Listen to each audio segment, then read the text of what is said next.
بسم الله الرحمن الرحيم الحمد لله رب العالمين وصلى الله وسلم وبارك على عبده ورسوله الأمين نبينا محمد وعلى آله وصحبه أجمعين.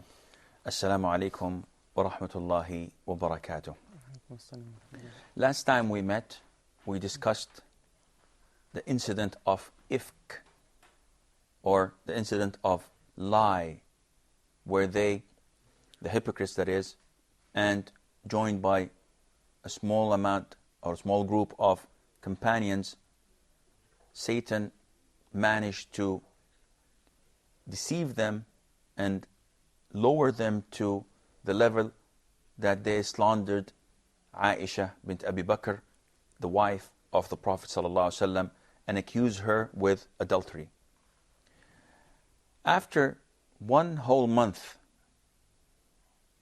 of testing and intensity, the Prophet ﷺ did not receive any revelation from the heavens instructing him of the innocence of Aisha or of accusing her of what people are gossiping of.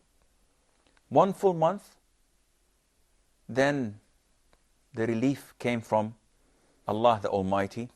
It was revealed to the Prophet ﷺ that Aisha was innocent, and this is located in the surah of Nur. No, Surah An-Nur. Now, the Ahzab had everything to do with Bani Qurayza and the battle of Al-Ahzab, the trench, while Surah An-Nur had at the very beginning all about Al-Ifk and the incident of these lies that were said about Mother Aisha, may Allah be pleased with her.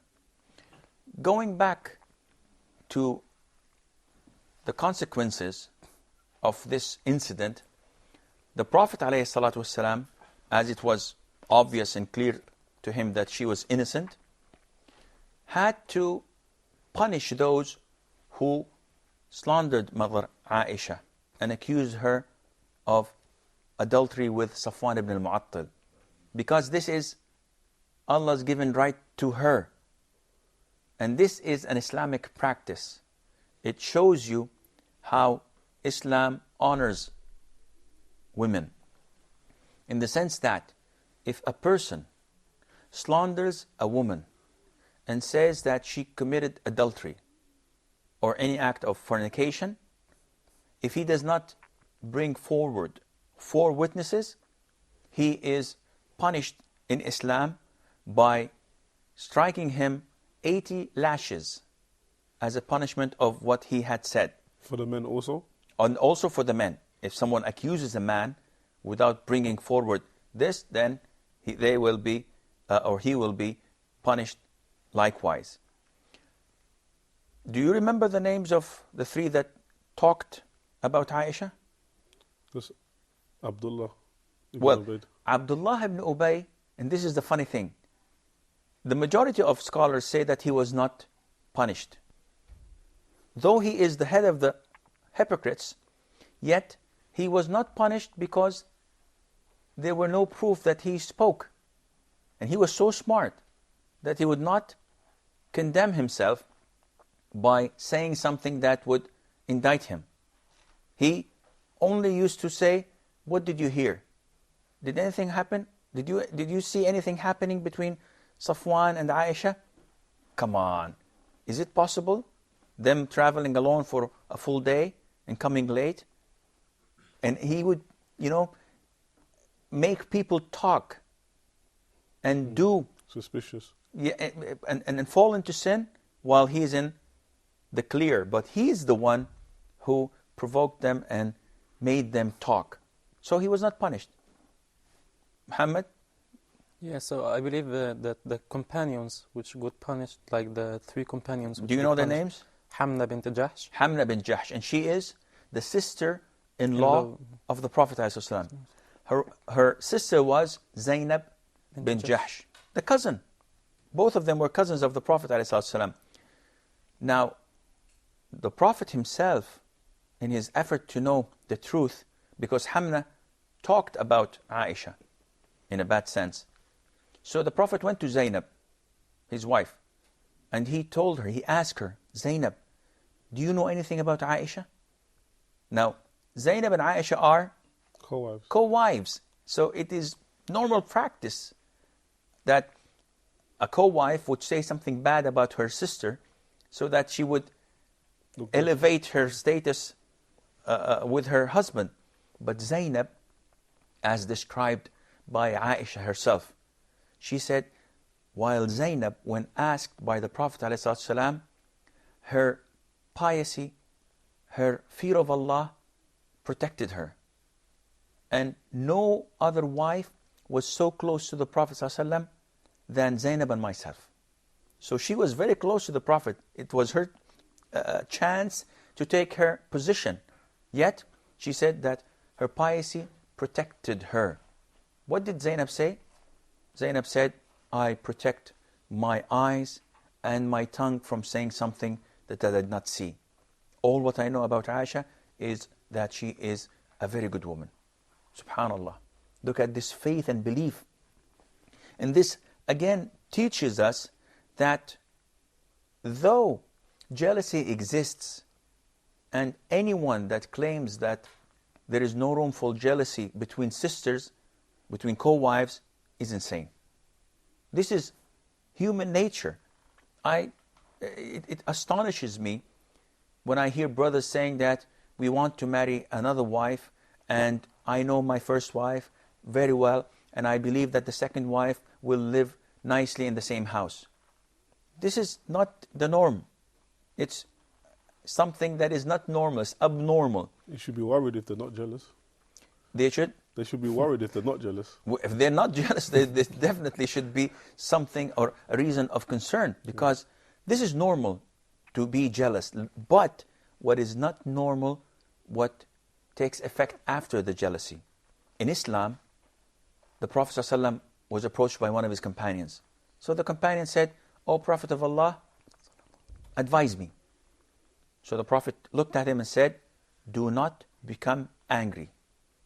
So the companion said, okay, give me more, advise me more. The Prophet kept on saying, do not become angry, do not become angry. And he kept on repeating it. Scholars say that becoming angry is not a problem of itself, because everyone has to become angry at one time or the other. This is not something you can control. But what you can control is your actions. So your actions are the things that you are held accountable at the side of Allah. Feeling angry is human nature. And that is why in Islam, it's permissible for me, if I am not on good terms with a brother, if we have a fight, that I do not talk to him only for 3 days. This is a buffer zone to cool down a bit. This is from Allah Azza wa Jal. After 3 days, if I meet him and if he meets me, and we do not exchange greetings and salam, then Allah Azza wa Jal is angry with both of us. So look at the beauty of Islam. Islam gives you a room to feel angry and to be upset. But it tells you should not exceed 3 days. And again, Islam tells us that jealousy is human nature. So it's natural for a wife to feel jealous from her co-wife. What's not natural and it is not acceptable is when the wife lies, betrays, or harms her co-wife in order to get a better status with her husband. And that is why in Islam, as the Prophet ﷺ teaches us, that it is forbidden for a wife to ask the divorce of her co-wife.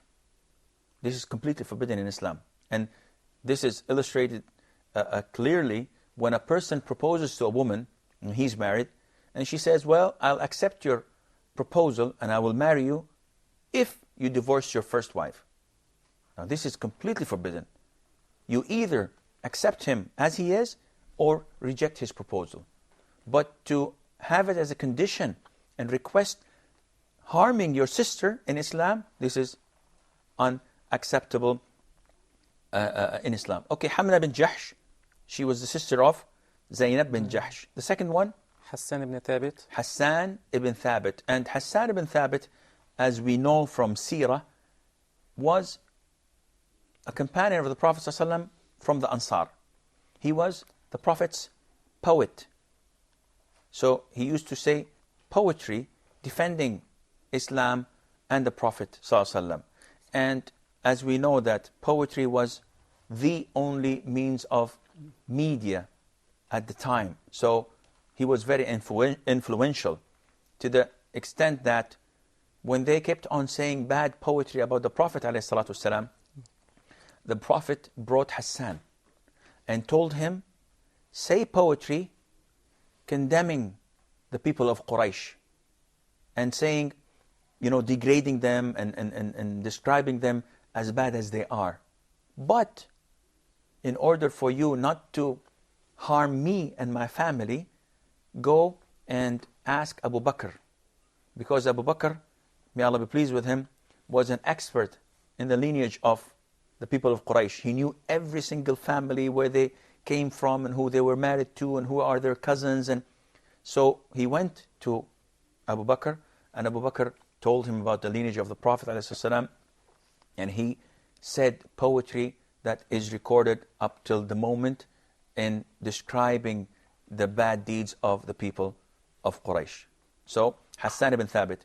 Do you know any other poets of the Prophet ﷺ other than Hassan? This is general information. The Prophet ﷺ had 3 poets: Hassan ibn Thabit, Ka'b ibn Malik. Ka'b ibn Malik, and he's a great companion of Islam, of the Prophet ﷺ, and we will hear his story, inshallah, when we come to the Battle of Tabuk. And also, one great companion who died at the Ghazwah, the Battle of Mu'tah. He was among the 3 leaders who were killed in this great battle, where a few of the Muslims were fighting an army of over 200,000 Romans. He is Abdullah ibn Rawaha. These are the 3 poets of the Prophet ﷺ. Hassan bin Thabit was one of the people who slandered Mother Aisha. I believe we have a short break. Stay tuned, and inshallah we will be right back.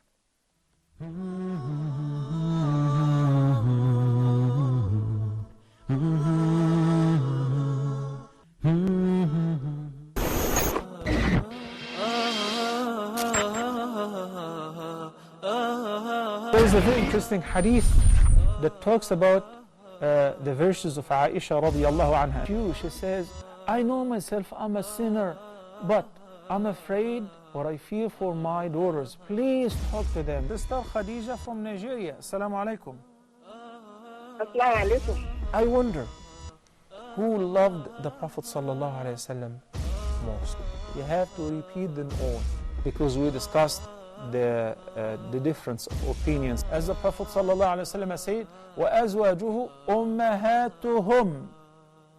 Their mothers, the mothers of the believers. 2 main components: religious commitment and al-amana. In brief, represents the whole moral system, akhlaq, manners.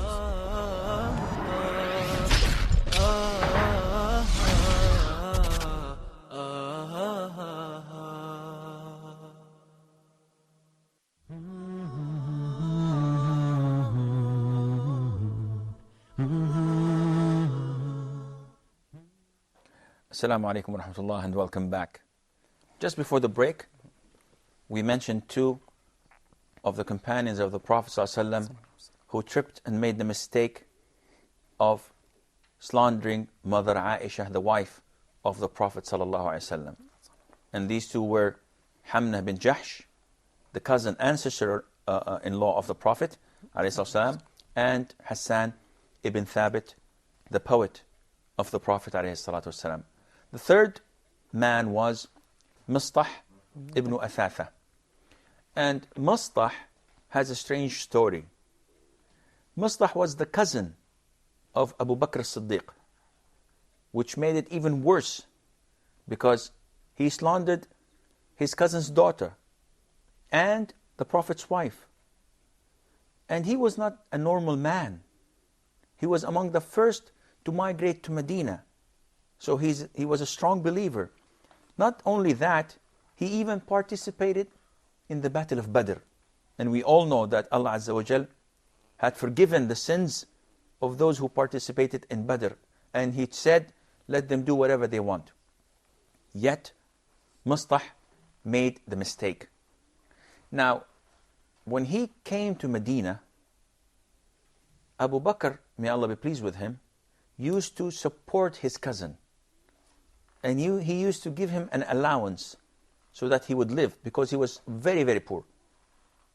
And when Mistah did what he did and said that about Aisha, Abu Bakr stood up and said, by Allah, I will not give him a single penny from now on.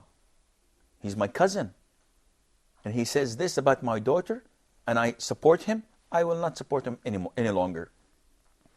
And after the innocence of Aisha was revealed to the Prophet ﷺ, Allah the Almighty also revealed in Surah An-Nur that those among you should not stop supporting those who migrate in the side of Allah and those who are in need. And they should keep on supporting them. Don't they want Allah to forgive their sins and to have mercy on them? So the Prophet ﷺ went to Abu Bakr and told him, Abu Bakr, listen to Allah. Listen to what Allah has to say. And he recited the verse of the Quran. Don't you want Allah to forgive you and to have mercy on you? And Abu Bakr immediately said, by Allah, I swear, I want Allah to have mercy on me and to forgive my sins. I declare in front of you, O Prophet of Allah, that I'm going to support my cousin, Mistah, and I will continue to give him the allowance, and I will never stop it. If you look at Abu Bakr's attitude and what he did, it's very strange. A relative, a close one to your heart, hurts you so bad. The normal and acceptable thing would be is for you to punish him. If you don't want to punish him, at least don't support him.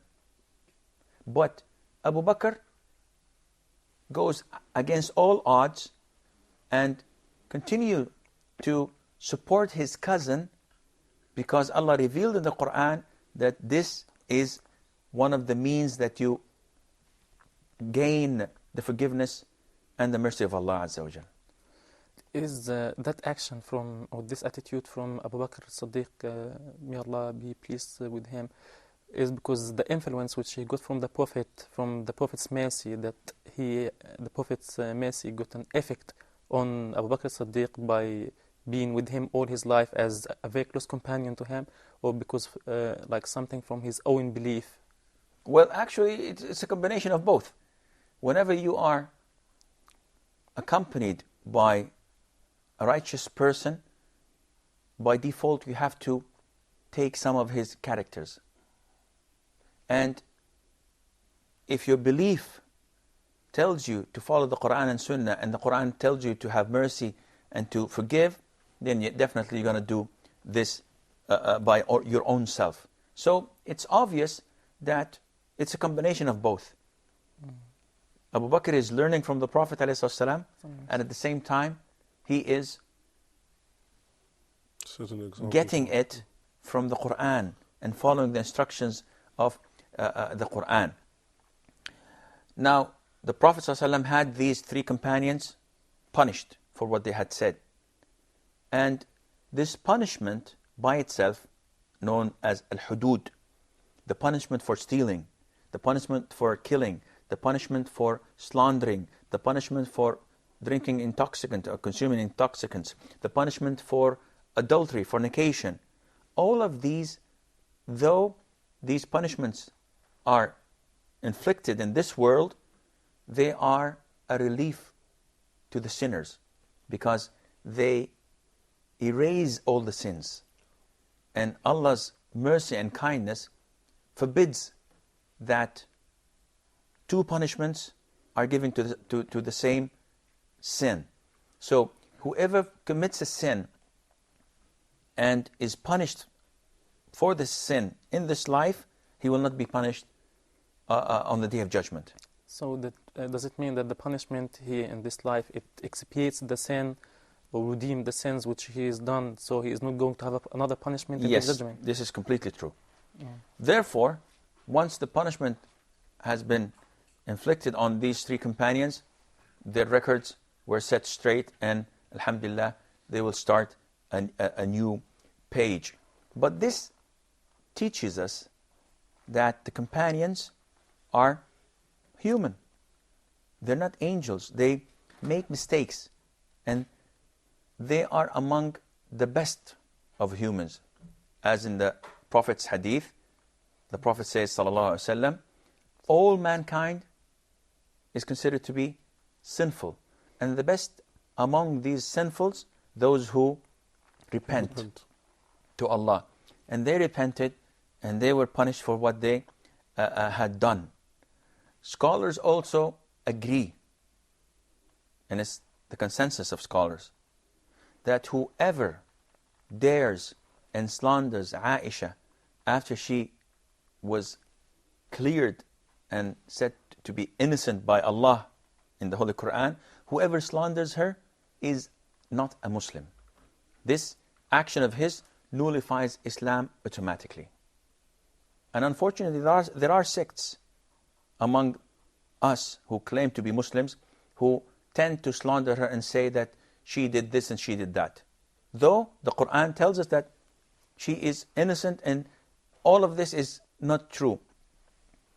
The consensus of scholars, whoever slanders her, Aisha, may Allah be pleased with her, is considered to be a kafir. And he had committed an act of blasphemy. This event is over, alhamdulillah, but it helped in elevating people. And it was good, as mentioned in the Quran. Do not think it to be bad for you. No, it's good for you. Because this raised the level and status of Aisha, who was cleared by Allah in the Holy Quran. And it also taught the Muslims that they should observe their tongues and not to engage or indulge in chit-chatting that would probably throw them in hell. As the Prophet tells us, alayhi salatu wasalam, that a man may talk and say something, a word, without paying any attention to it.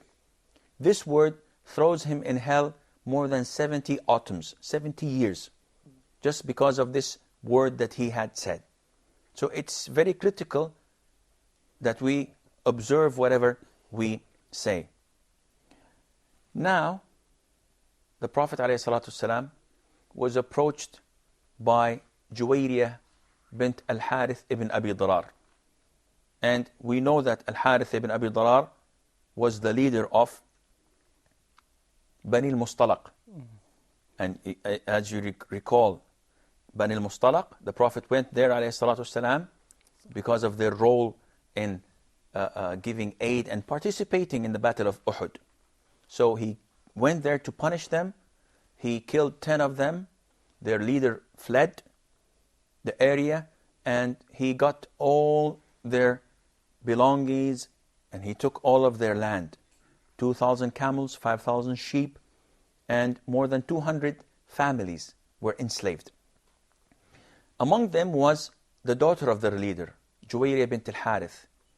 And she came to the Prophet ﷺ, and she was seeking the Prophet's help in order for her to free herself.